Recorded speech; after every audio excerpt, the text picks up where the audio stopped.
Guys first మీరు చేపలు కొట్టించుకొచ్చుకున్న తర్వాత ఇప్పుడు చేపల పులుసు చేయాలంటే ఫస్ట్ మీరు చేపల్ని కొట్టిన తర్వాత కట్ చేయించి వాళ్ళు నీట్గా చేయిస్తారు కదా. తర్వాత మనం ఇంటి దగ్గర తెచ్చిన తర్వాత వాటిని నీట్గా కడుక్కోవాల్సి ఉంటుంది. చేపల్ని మనం నీళ్ళు పోసి నీట్గా కడుక్కున్న తర్వాత ఉప్పు ఉంటుంది కదా, దీన్ని వచ్చేసి రాళ్ళ ఉప్పు అంటారు.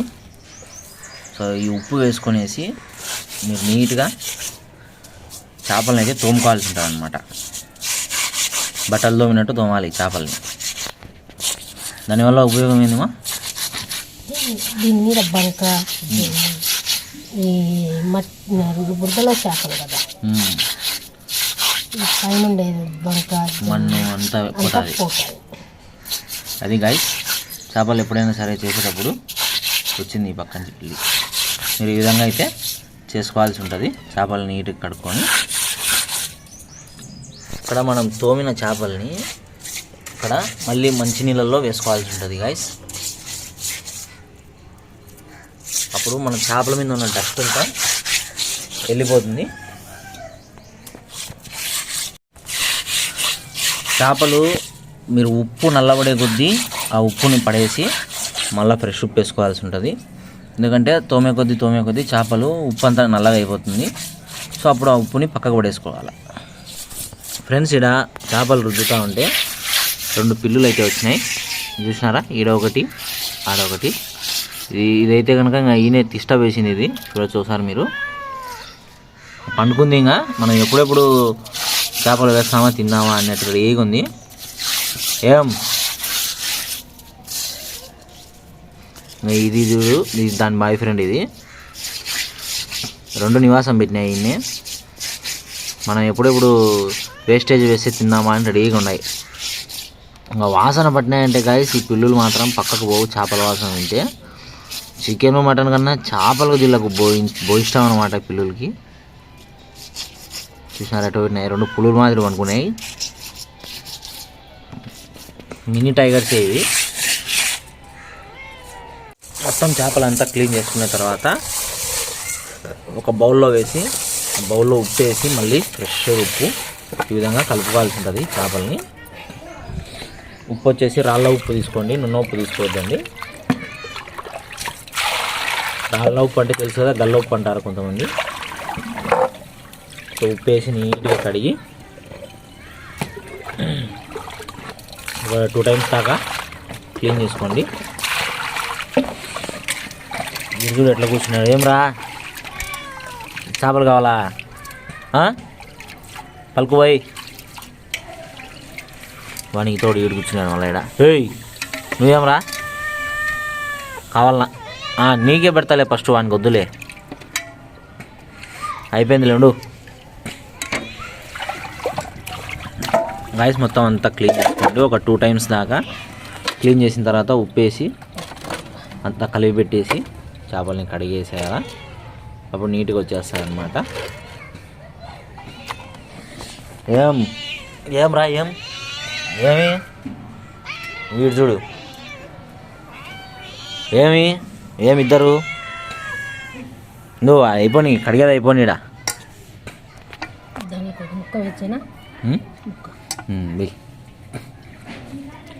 దారా నీకు ఒక ముక్క వేసినాం దా, నీకోసం అదే పని చేసినాం. తినకుండా ఇడిచిపెట్టినారా తోలు తెచ్చా ఒక్కొక్కరికి.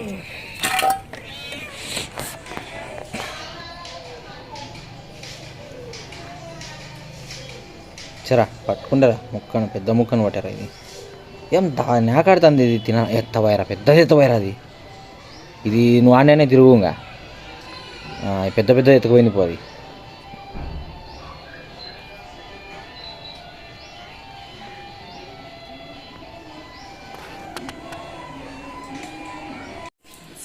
గైస్ చేపలన్నీ కడిగి పెట్టుకున్న తర్వాత మసాలాకి రెడీ చేసుకోండి. కొత్తిమీర రెడీ చేసింది మాత, అలాగే తెల్లవాయలు కూడా ఒలుస్తూ ఉంది అనమాట. సో తెల్లవాయలు కూడా రెడీ అయిపోయినాయి. ఫ్రెండ్స్, ఇది వచ్చేసి చింతపండు పులుసు. మీరు చేప చేస్తున్నారంటే కంపల్సరీగా చింతపండు పులుసు లేనిదే మీరు చేప అయితే చేయకూడదు. అది కూడా ఎంత క్వాంటిటీ వేసుకోవాలో ఏం కథ అనేది మీకు దీంట్లో చెప్తాం మేము. ఫస్ట్ చింతపండు పులుసు అనేది 1 కేజీకి నిమ్మకాయ సైజ్ అంతా చింతపండు నానబెట్టుకోవాలి. 1 కేజీకి నిమ్మకాయమైన చింతపండు నానబెట్టుకోవాలి. ఇప్పుడు 3 కేజీలు కదా మనకి, 3 నిమ్మకాయలమైన నానబెట్టినావా? సో నానబెట్టేసి ఈ విధంగా అయితే సపరేట్గా తీసి పెట్టుకోండి. పులుసు అంతా పక్కకు తీసుకొని చింతపండు పులుసు తొక్క పడేసేయండి. గాయస్, కొబ్బరి తెల్లవాయిలు వేసి టేస్ట్ ఈ విధంగా మిక్సీ వేసుకోవాలి మీరు. తర్వాత కొద్దిగా వాటర్ని అయితే కలుపుకోవాలి. కొబ్బరి తెల్లవాయిలు వేసి తగినంత వాటర్ వేసుకొని మిక్సీ పట్టుకోవాలి మసాలాకి. చింతపండు పులుసులోకి ఒక 2-3 స్పూన్లు పసుపు, యాంటీబయాటిక్ కదా, ఒక 2 స్పూన్లు చాలంట, ఎక్కువ వేసుకోవద్దండి. అంటే మేము చేస్తున్నది 3 కేజీల చేపలు, దానికి తగ్గ చింతపండు పులుసు, దానికి తగ్గ పసుపు వేసాము. ఉప్పు కూడా ఒక పిడికెడు వేసింది మాత చింతపండు పులుసులో. ఓకేనా? మీరు క్వాంటిటీ చూసుకొనేసి ఉప్పు తక్కువ తింటారంటే తక్కువ, ఎక్కువ తింటారంటే ఎక్కువ, అది మీరు అడ్జస్ట్ ప్రకారం వేసుకోవాలి.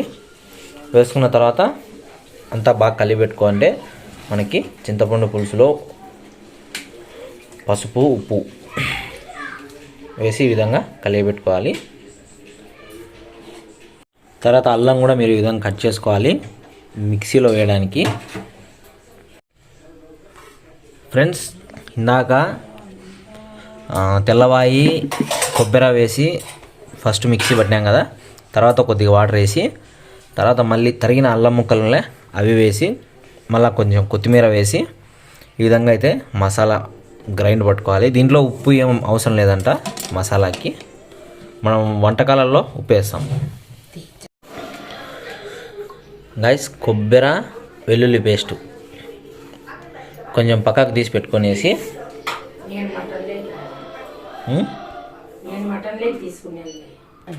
సపరేట్ మిక్సీ చిన్నది సపరేట్ ఇప్పుడు దీంట్లో ఓన్లీ అల్లము కొత్తిమీర వేసినాం, అన్నీ కలిపి లేకోకుండా సపరేట్ సపరేట్. ఓకే, అల్లం కొత్తిమీర సపరేటు, వెల్లుల్లి కొబ్బరి సపరేట్ వేసి అంతా దీంతో కలిపినాం.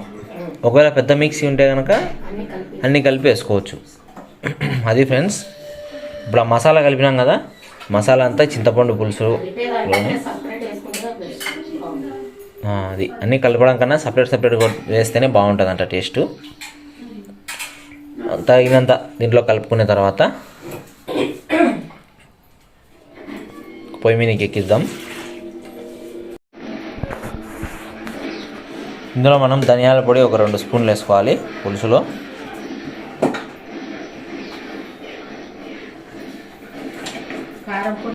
ఇది కారం ఎక్కువ ఉంది.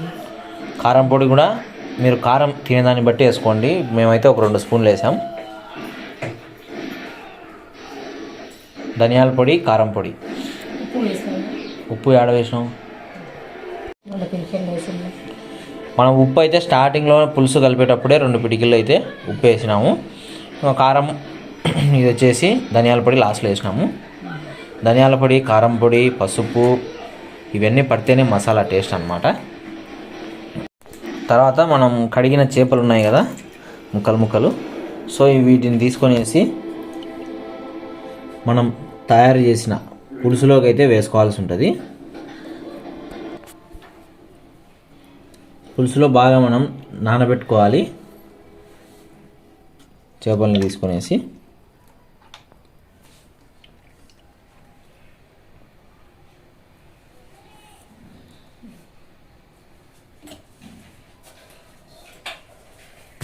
మనం చేపల్ని నానబెట్టుకున్నాం కదా, అంటే పులుసులో. ఇక్కడ వచ్చేసి బాండ్ల మీద మనం తిరువాత పెడుతున్నాం. ఇప్పుడు జీలకర్ర ఏమేమి వేసినాము మా దాంట్లో? జీలకర్ర, కరివేపాకు, 2 మెంతులు ఇచ్చే బాగుంటుంది. చేదు వచ్చాది మాకు కూడా, అందుకే వేయలేదు. చేదు వచ్చాదంటారు, వద్దులే, అందుకే మీరు అంటారని అంటే నేనేం ఎక్కువ గాయస్. మాత మెంతులు కూడా వేసేసింది. వేసే చేదు వేసి నూనెలో వాసన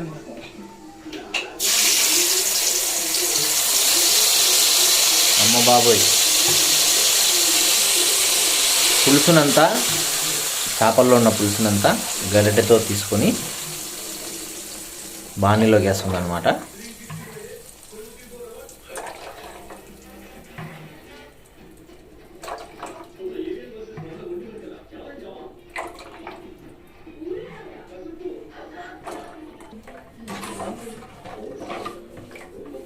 ఆ పులుసుని మనం బాణీలోకి వేసుకుని ఆయిల్ మాత్రం తగినంత వేసుకోవాలి, మీరు ఎక్కువ వేసుకోకుండా.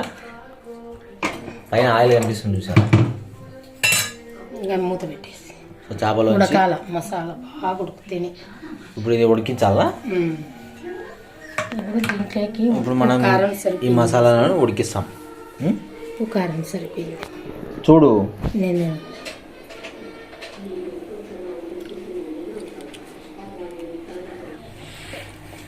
ఫ్రెండ్స్, ఈ బాండ్ల మీద పెట్టిన పులుసు అయితే ఉడకాలి. మనం తిరువాత పెట్టుకొనేసి ఫస్ట్ ఆయిల్ పోసి తిరువాత పెట్టుకొని దాంట్లో ఇందులోంచి తీసిన పులుసుని ఇందులో వేసాం. సగం పులుసు వేసాం, మొత్తం వేయలేదన్నమాట. ఓకేనా? ఎందుకంటే మనకి ఇంకా ఇక్కడ సగం ఉన్నాయి, అందుకు సగం వేసాం. ఇప్పుడు బాండ్లీ మీద మూత పెట్టేసుకోండి, మీకు ఆవిరి బాగా పట్టుకొని బాగా వస్తాయి అన్నమాట. పులుసు బాగా ఇదవుతుంది.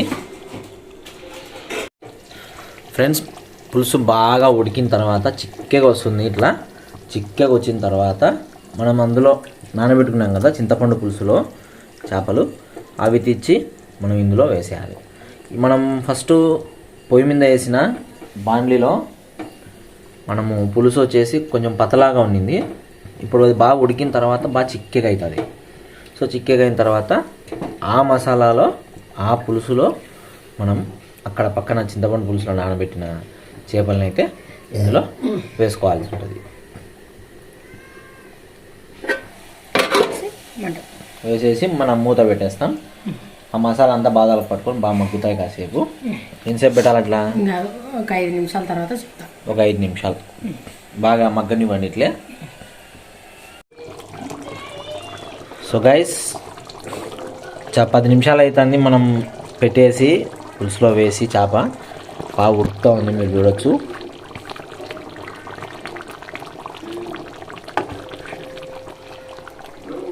అట్లాంటి ఇరిగిపోతాయి.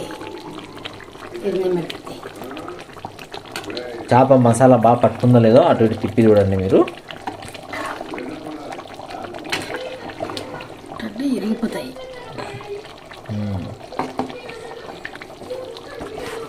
స్మెల్ మాత్రం అదుర్సు, సూపర్, ఎక్సలెంట్ గైస్. నేను ఎంతసేపు ఉడుకుతామా ఇట? మీరు దించుతావా? చేప రెడీనా? మొత్తం ఉడికేసిందే అవి. గుమ్మగుమ్మలాడే చేప.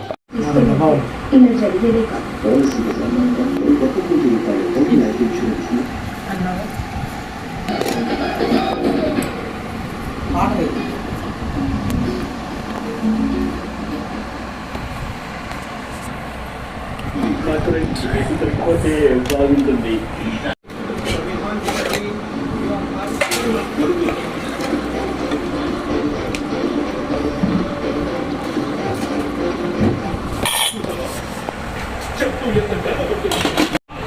గైస్, మొత్తానికైతే చేపల పులుసు అయితే రెడీ అయిపోయింది. ఇంకా ఇప్పుడు ప్లేట్లలోకి సర్వ్ చేసుకొని తినడమే.